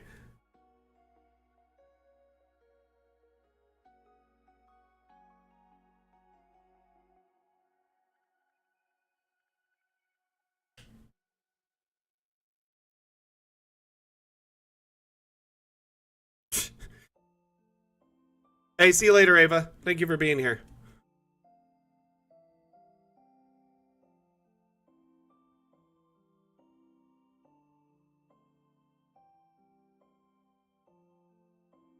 So, I mean, with abstracts, one neat thing about them is you can essentially make them custom shapes by the type of image you insert into them. So, I mean, you could insert a circle image into the square abstract and make it look like a circle, as long as the area around the circle is transparent. So with that knowledge, you could, I mean, to a degree, make all sorts of different things. I've seen, for instance, people make abstract walls with holes in them for like a porthole, so you can light passes through it, you can see through it. You can kind of take that and do what you want with it. But for example, this. Let's see if I have an abstract that'll work here.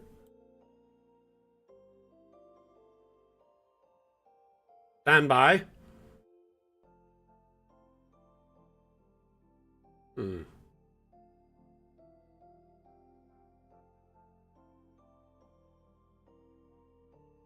Used. I thought I had a wall in here.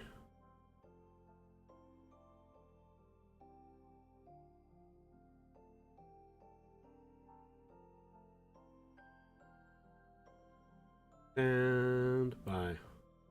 Uh-oh, did I accidentally delete it? Here, let me try another one. This curved one should work.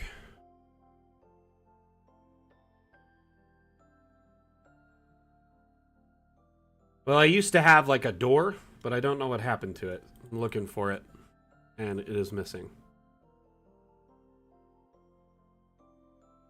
But this here is a great example. This wall. So these windows are essentially just got blank PNG area between them, and that actually allows, as you can see, the light to pass through and stuff like that. So, and that is just an abstract. So in that same kind of idea, if the image created was in a weird shape, for instance, it would be a custom type thing. I mean, probably can't do a circle, but, you get the idea. Or like a sphere, but...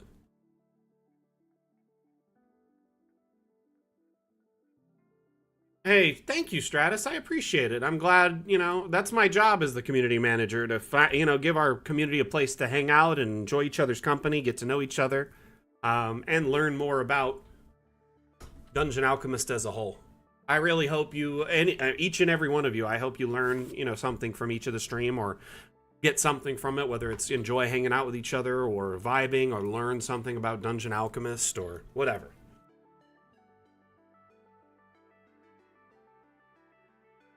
Oh, thank you, Tales. Is it Tales of Phaeresia?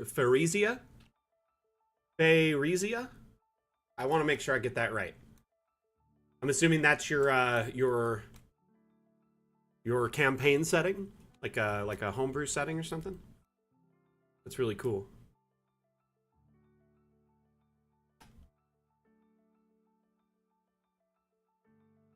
Cool.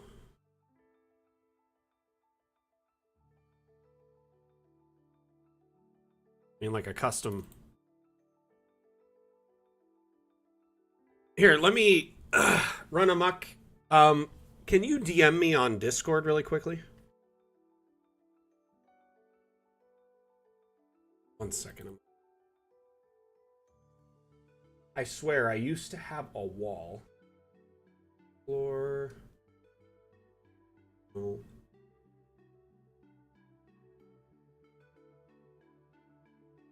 No.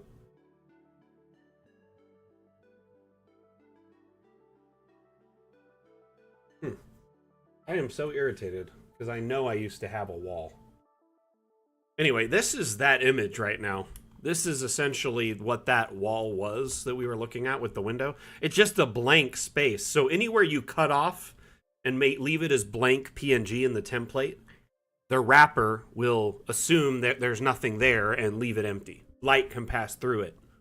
You can see through it.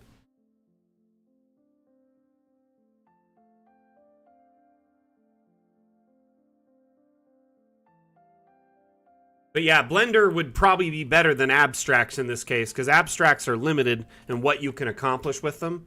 Whereas Blender, you could just make a custom object and then import it. End of story, you're done.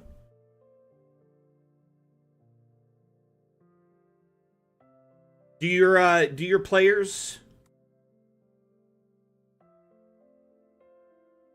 enjoy your maps, Phaeresia?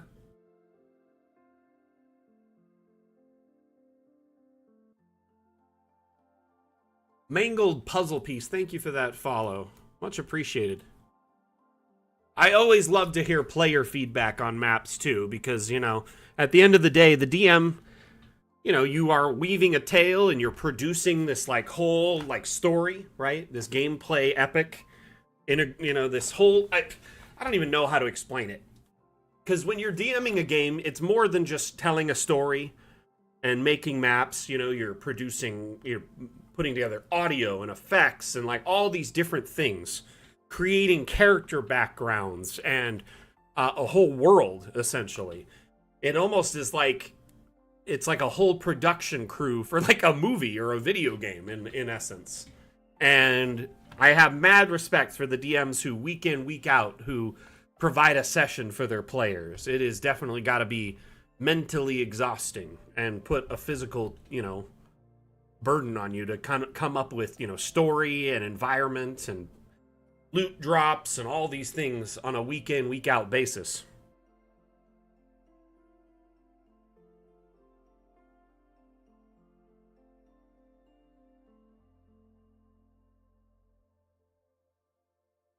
Well, if DA rated you, then it was likely me. Honestly, we love checking out and supporting streams. The thing is we've supported so many at this point. I don't remember each and every name. But I'm definitely already following you, so that's good. Yeah, I definitely found you one night or day when you were playing with DA as a map showing on your stream, and then probably dropped in and said hello. I bet I said something like "nice map," right?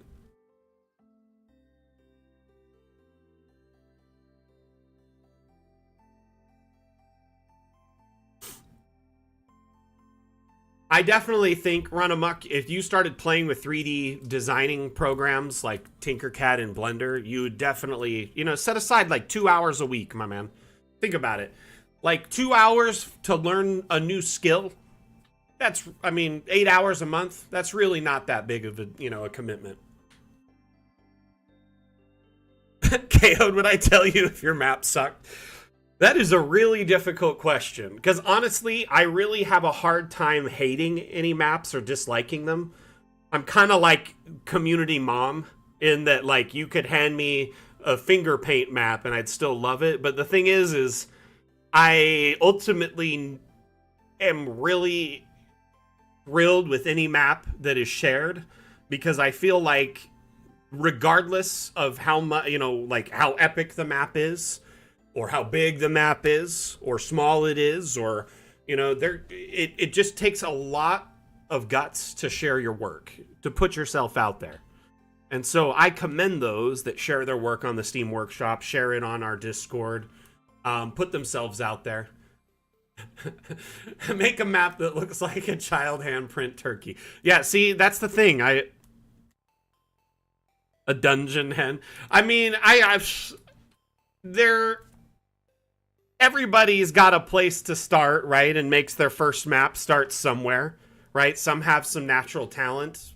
Most probably start with like a basic map and go from there, something like a pub and, you know, a little tavern and build off of that. And I see that step as such a pivotal thing for our community members. I love watching our community members grow from that basis and just get better and better as map makers. So I don't know. I like if you wanted my honest opinion, KO'd, I would definitely give you my honest opinion. That being said, I would probably not be able to find much I dislike about most people's maps, mainly because I'm always looking for the good in them and trying to be positive about them.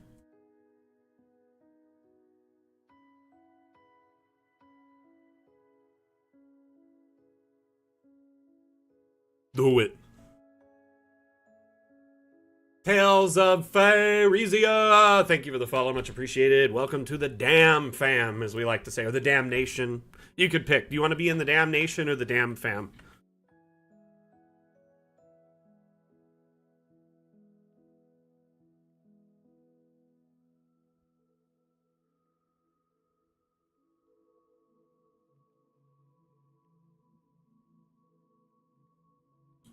How many F's are in their username?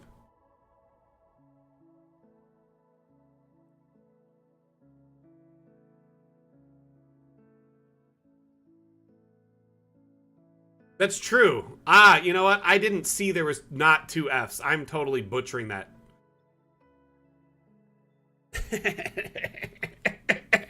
You know what, KO? Quiet you. Quiet.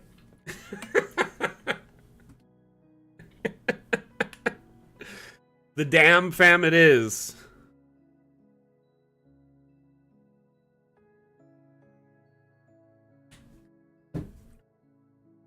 But isn't O like O like when you put O in a name, isn't that like a shortening of technically?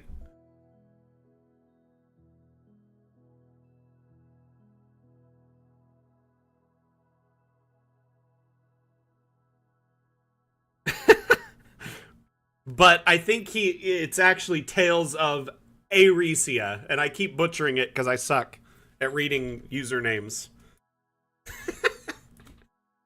I'm sorry for that. It's really hard sometimes being a streamer.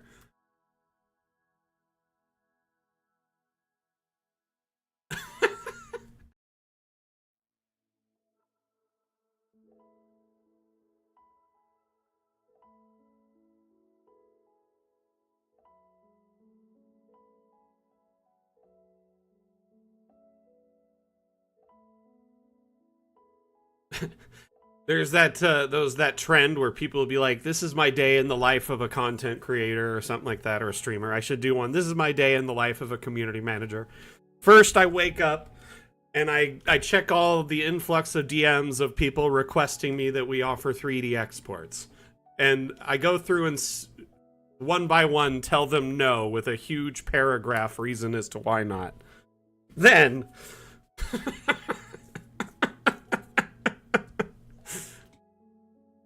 no, I just kind of joke about that, but that'd be hilarious.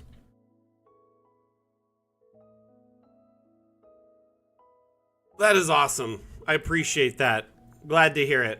You know, the thing about like DMing, right, is you have a lot of tools you put in your tool belt to be an effective DM, right? You have your virtual tabletop if you use one of those, or maybe you have a TV tabletop. Maybe you print your maps.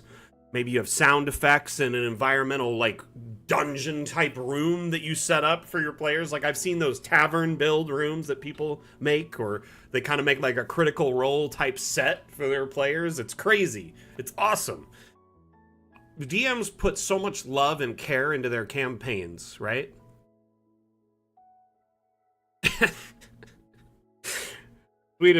Swedish cook. I am gonna ban you for life.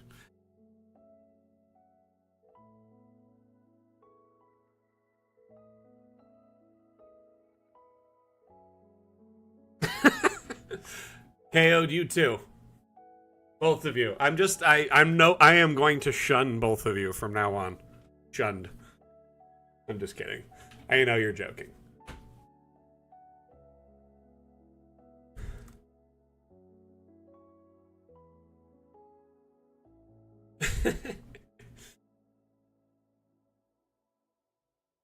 So I've been redoing our FAQ recently. I started before my vacation, and then I got back from my vacation and forgot about it. I kind of like forgot about it as I put a pin in it, and that pin's been sitting there. But I'm gonna update our FAQ to reflect like some of the most commonly asked questions and things that are just now available. The FAQ is way out of date, right? Um, that will kind of have all those things. And while I'm at it, I have what's called a stream deck. It's a piece of equipment that a lot of streamers use to like program quick, you know, events and links and things so they can quickly reference them and open them. Like I have a multi-event set up in my stream deck that I press that loads everything for my stream in a single click. And then I have to just go through and fine tune and, you know, put in the stream's settings for that day. But it's nice to push one button and every app I need and every tab I need opens up on that computer. But the stream deck, you can also program responses into it. So that's one thing I plan to do is, you know, some of the more common responses that are asked into Oblivion, I might do that. So kind of like a bot responds in stream.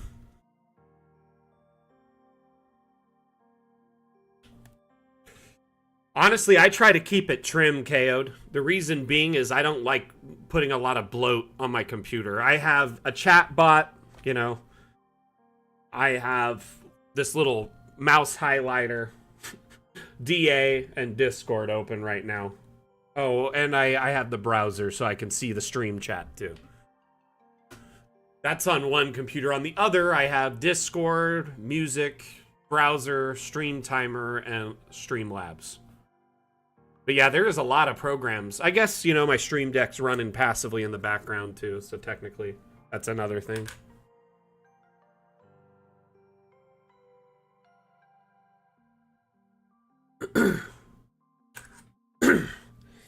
So, it's about time to wrap up the stream today. If any of you have any last-minute questions, suggestions, feedback, AMA type stuff, let me know. And I will do my best to answer it before we wrap up.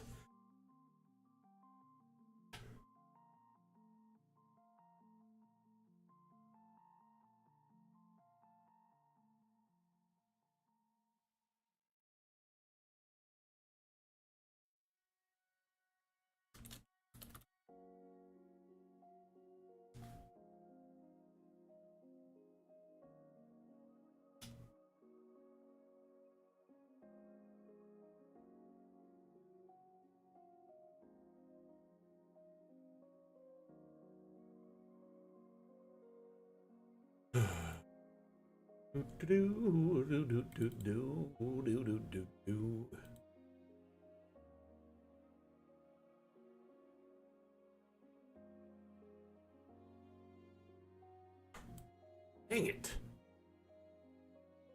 Sorry, everyone.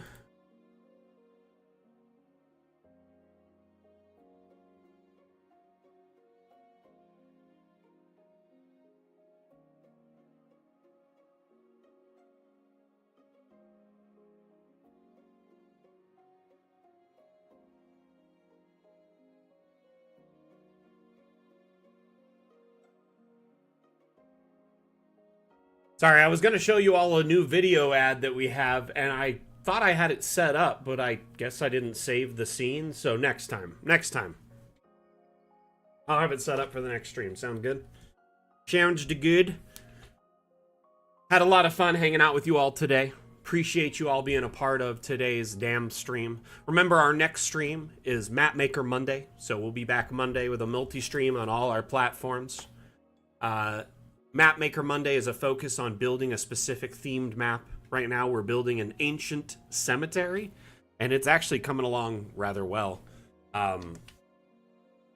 It's a big map. It's like 80 by 80, and we've done a good, you know, about a third of it so far. Let's see.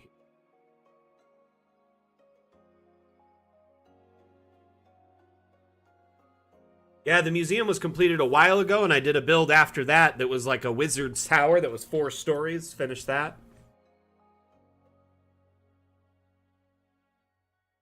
The museum, unfortunately, I haven't uploaded it to the workshop because it's so massive. It's like 500 megabytes, and it's 100 by 100. I guess I could upload it to the workshop. It's just such a big map, most people can't really enjoy it. That, and it needs to be updated. There's new rooms, so... But this is what I've been working on recently. It is essentially a massive cemetery complex with a chapel.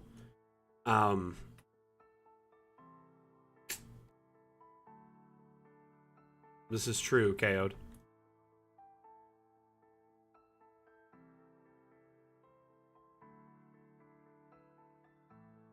But, yeah, this has been coming along quite well. Each week we do a little bit and add a little bit more. Ooh-wee!